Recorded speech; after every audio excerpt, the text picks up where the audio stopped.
Si Sir Ober po.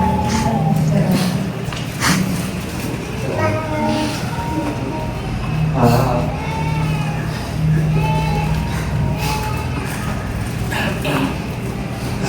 may siya kasi pinaka-pero eh. Hindi ko talaga kung taga dito sa Bulacan. Lumipat ko kami ng Bulacan sa Kanchan, Pabio. Noong 2016, nasa ko sa ospital si nanay. Nung nasa emergency room mo siya, nagpunta ko kami ng girlfriend kung tayo mga kumagpila. Tapos hindi mo siya nagre-response. Akala ko mawawala na sa mundo eh. Natatandaan ko. Pero gumaling ko siya. Tumakas siya. Nag-roll siya ng maintenance sa mga gamot ko. Tapos, naging parang normal mo kami. Lumakas po siya noon, kasama na kami. Tapos sa 2018, mga sumunod na taon, nabalik po sa Santa Maria, nakuntay nung siya ulit.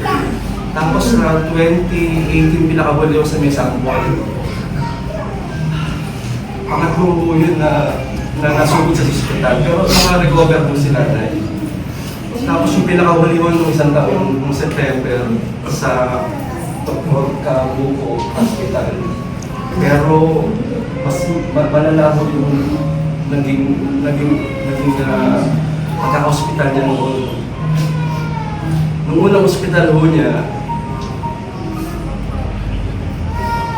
alam ko, darating mo yung darating yung araw na to. Nung Sabado, nung umaga, nung nawala ko siya, alam ko darating. Hinanda ko yung sarili ko eh. Kahit nung unang pagkaka-hospital, panahon niya, noong 2016, alam ko darating yung araw, hinanda ko siya. Pero nung Sabado, nung umaga, nawala na siya.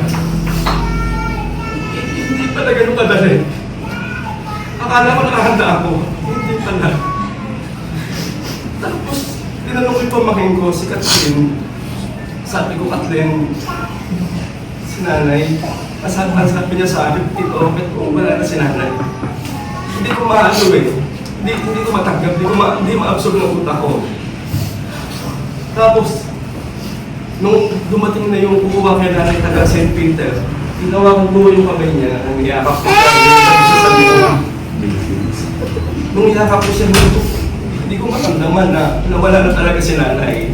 Kumbaga, hindi ko matanggap. Pero bago yun, tinawagan ako ng pisang ko si Wendy. Pinauwi niya ako. Ang sabi niya si Tita si Reyna na daw. Ang sabi ko, hindi ako makakauwi. Kasi ang alam ko, sabi ko sa kanya, papagaling na eh. Papagaling na si nanay. Hindi ko iniisip na si nanay malapit na eh. Ang nasa isip ko, madaming araw pa siya na makakasama namin. Ayaw kong isipin na si nanay malapit na. Ayoko eh. Hindi ganun ang iniisip ko eh.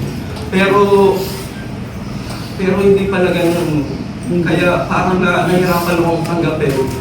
Hanggang sa nung nandito na ako siya, nung nakatapos sa trabaho, sabi ko,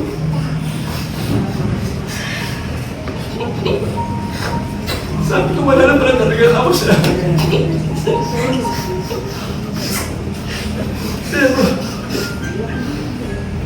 Pero ultimo natatanggap ko na eh. Natatanggap ko na wala na siya. Siguro palalayain ko rin siya.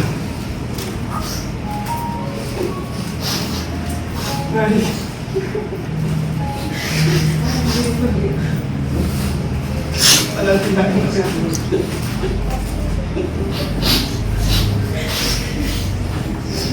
Sir, alam mo po nararamdaman mo kasi nawala din po ako ng tatay. Kaya sa mga tao may mga magulang pa dyan, yakapin po natin ang ating mga nanay, tatay, kahit mga kapatid o kaibigan. Kasi hindi po natin alam kung hanggang kailan po sila. Pasensya na po ba yun? Ano po ako.